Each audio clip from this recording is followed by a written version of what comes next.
Good evening, everyone. Welcome to Dread Time Stories. I'm your host, Dr. Phobia. And tonight, dear patients, I'm going to do a separate video basically saying as to why I've been gone for the time that I have. Just know that everything is good now, but I was going through a couple different things all at once. Though, one of the amazing things to come out of that particular time in my life, making it so busy, is the fact that I was working on, and then I purchased, and then moved into my first house. So, it's been a roller coaster ride of home repairs, closings, and all kinds of other stuff. So I figured, in honor of that, tonight's stories would have to do with brand new homes, and sometimes the terrifying things that come right along with them. So, sit back, relax, and enjoy tonight's tale, Truly Terrifying, Volume 6.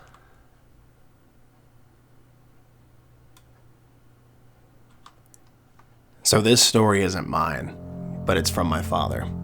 I actually just learned about this back in mid-2020, so I figured I would submit it over here to the doc and let him read it, because it sure shocked me. So my dad has been in the construction trade his entire life, just like his father before him. Dad actually bought a fixer-upper when he was in his early 20s from his boss.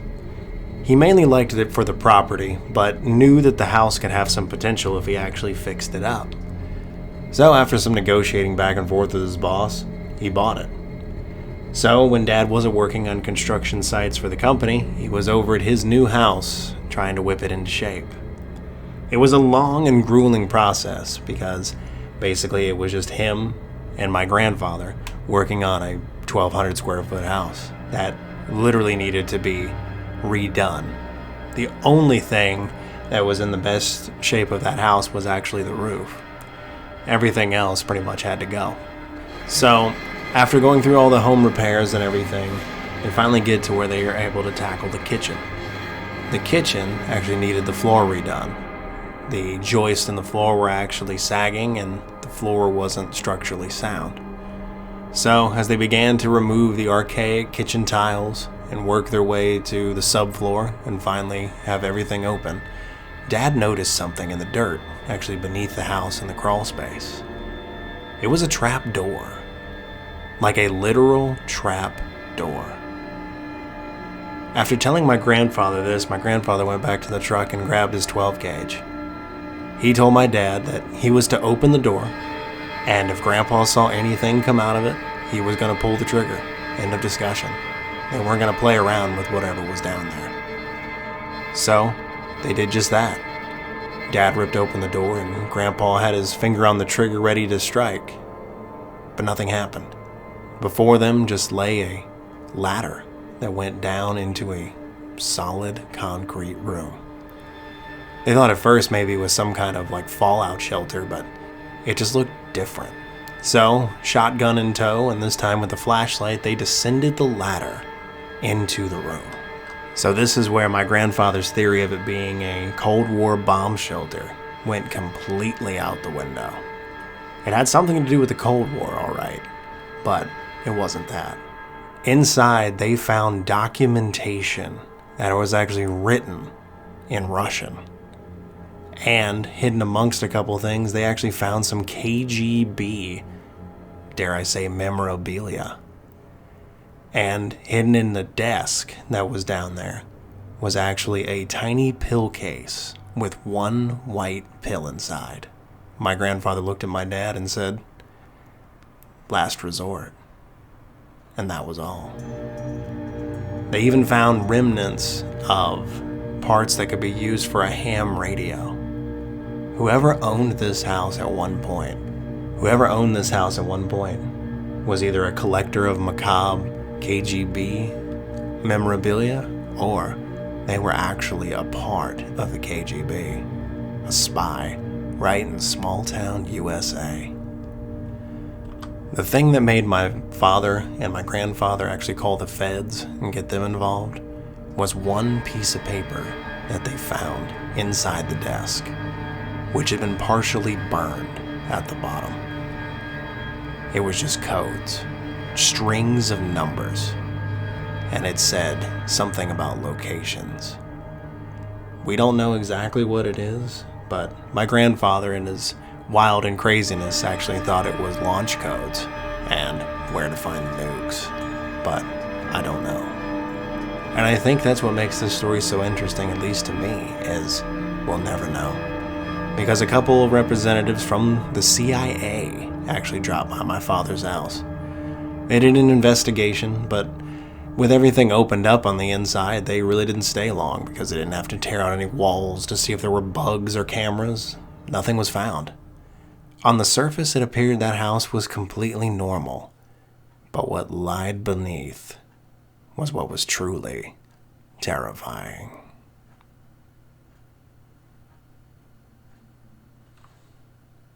The year was 2013. I had just landed my first big boy job and had been saving money for quite some time. So I decided I was going to treat myself to home ownership. At that particular time, I was 24 years old with a fresh accounting degree and landing a job making good money. My old beater of a car was still holding together, so I figured why not.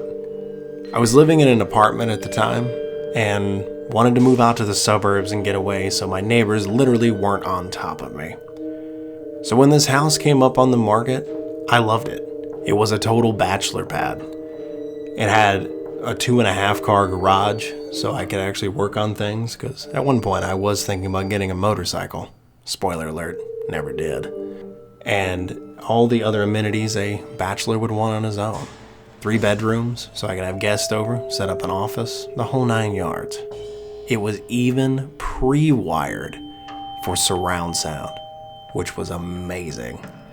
So I put in an offer and it was accepted. I decided to do the social thing and actually have a barbecue at the house and invite the neighbors over. Most of the neighbors showed up, except for one, a lady across the street. I've decided to give her anonymity for this story, so we'll just call her Isabella. Isabella was a older Hispanic woman in her late 60s or early 70s. All of the neighbors told me all kinds of crazy stories about her. Basically, if she didn't get her way, she would let you know about it. And to be honest, I wasn't one of those people that was going to let somebody else dictate what I did with my money or my time. So after all the neighbors left, I was taking out the trash, because the trash day was the next day, when she basically came jogging over across the street. She got in my face how she didn't like the fact that I was having parties and that I was being too loud and this and that and just letting me have it. And finally she said something I actually used to hang her with. Verbally, of course. She said, "Why don't you just mind your own business?"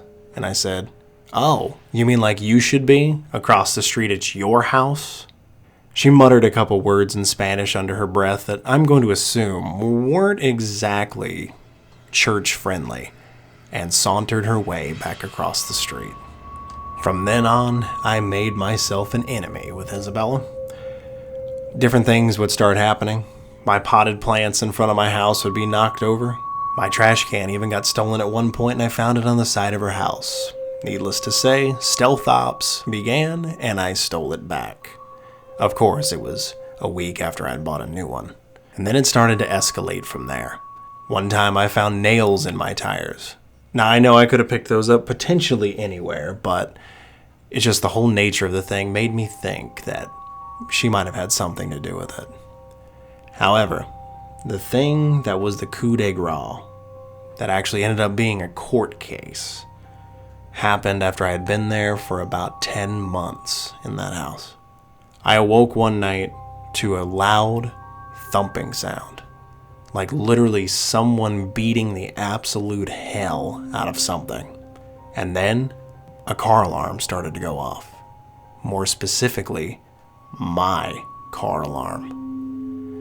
I got out of bed, baseball bat in hand, and started to go down the stairs.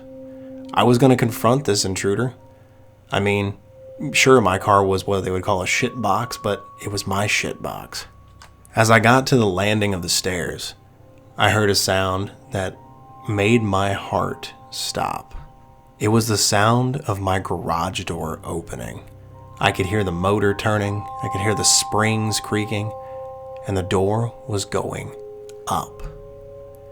As I made my way from the landing into the foyer to the kitchen, the sounds of thumping started on the door leading from the garage into the house. Loud banging over and over again, to the point where the door was even moving slightly. I crept quietly towards the door, and as I reached it, my body's fight or flight kicked in, and to my surprise, it was fight time. So in a split second, I ripped the door open, and with my right hand, I swung the bat down as hard as I could. It made impact, and with a loud crack, I hit something solid. The next thing I know, I hear a woman screaming. So I flipped on the light, and there she was. There was my neighbor.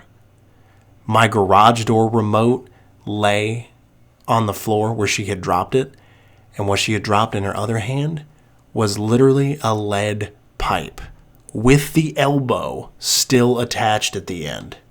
She lay there on the floor, grabbing her head, rolling back and forth in agony as she was yelling at me in a mix of English and Spanish.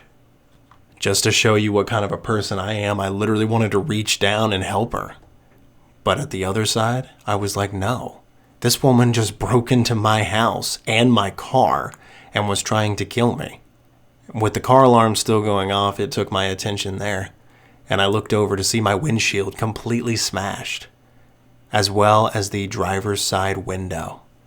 She had broken the window in my car and reached in, grabbed the garage door opener, and was going to come in the house and do God knows what. The police arrived a few minutes afterwards because my neighbor Ted actually called them. I was so shocked by the whole thing, I didn't even think about it. They picked her up and they frisked her, and in her pocket, they found a pocket knife.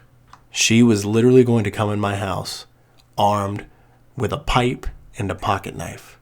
I had no idea what to even say. Over the next month, it was nothing but insurance calls, legal proceedings, and the whole 9 yards. Her family even started blowing up my phone, telling me that I shouldn't press charges. She's probably not under medications, the whole 9 yard. In the end, I don't care how bad it makes me sound, but I sued her ass into oblivion. And she had to buy me a brand new car and pay the closing cost for me to move to a new house, because I was not going to stay there with that psycho. It's coming up on 8 years since this happened. And I can tell you this, but every time I see an older Hispanic woman that looks at me in a strange way, I get horrible memories of that night. If looks could have killed, I would have literally exploded into viscera. When you're looking for a new house, inspect the neighborhood real well before you actually move in.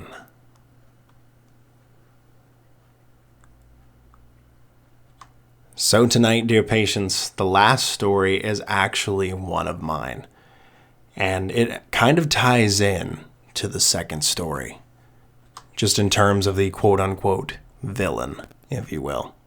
So, with the new house I just moved into, I was working over here one night and I decided to go and grab some food from a local taco shop. On my way back, I was making a left-hand turn into my neighborhood off the main road, and I see a van, a Chrysler Town & Country to be specific, making a right. The driver of the van literally makes a right-hand turn, gets almost through the turn, and just stops in the middle of the road. I figured since they were going and there was a gap in traffic that I could go ahead and start moving myself. So now I have made my turn partially and am sitting out in the road with traffic coming at me. I honk the horn repeatedly and start flashing my lights, and finally the person takes off. They begin to drive through the neighborhood at 12 miles an hour. It was to the point where if I didn't have a digital speedometer on my truck, I wouldn't have been able to tell. Basically, we're driving, and then the same person stops again in the middle of the road. Not on the side where I could pass them, just in the middle of the road. So I stopped the truck and honked the horn because I couldn't get around them. The door flies open and this woman gets out. She's probably in her 70s, about 5'4", but I would say every bit of 250 pounds. This woman gets out, and the way that she starts walking towards my truck looks like those documentaries where you see the orangutans kind of doing the arm swinging thing and screaming. She was literally screaming like a wild animal. So I opened my truck door and was standing actually on the side step, and I looked at her and said, "Hey, stop!" And she sort of looked at me and just continued to keep screaming and walking forward. So I told her that I was armed, because I was.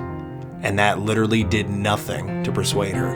So I made a gun motion with my hand and went bang, bang. Immediately, she lets out this wail, like something out of the Damned, and turns on her heels and starts running back to her van. She gets in the van, doesn't even shut the door, and just mats it.